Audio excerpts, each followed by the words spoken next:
as a Ted Cruz expert, why is he always on vacation at the worst possible times? 2021, during the power outages, he hits Cancun. Ritz-Carlton in Cancun. 2025, most recently during the floods, he's in Greece. Yeah. Now, this raises an important philosophical question in regards to the chicken or the egg. Is it Ted Cruz landing and then causing natural disasters? Or does the natural disaster start and he decides to skedaddle? Yeah, the question extends to his attendance at Astros games in Houston. It seems that when he was sitting behind home plate, the Astros would lose. So I think he's a curse upon the people of Texas, any way that you put it.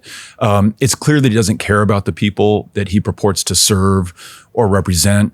That should be damning in and of itself. And for me, it is even worse. And this wasn't the case in 2018. But it certainly was in 2021.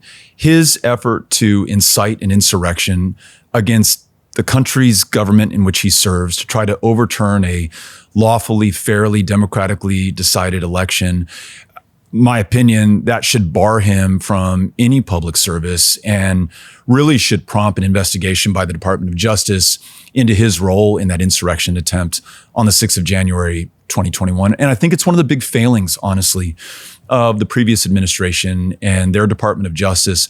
They didn't prosecute those like Donald Trump or like Ted Cruz who were responsible for that insurrection. And the fact that we nearly lost, what Lincoln called the last best hope of earth. They had they were going to hang Mike Pence and they had a gallows constructed at the plaza. They were beating the shit out of cops and many took their lives in the aftermath of that insurrection at the Capitol.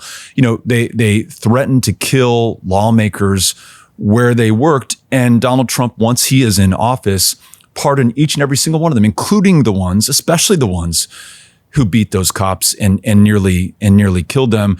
So look, that's on Donald Trump, but it's also on those of us and the American people who understood the crimes that he committed, who recognize that we have a system of justice where no one is above and no one is below the law, certainly not former presidents included, especially before the Supreme Court said that they were immune for their official acts. And he should have been prosecuted. Why he didn't, I don't know.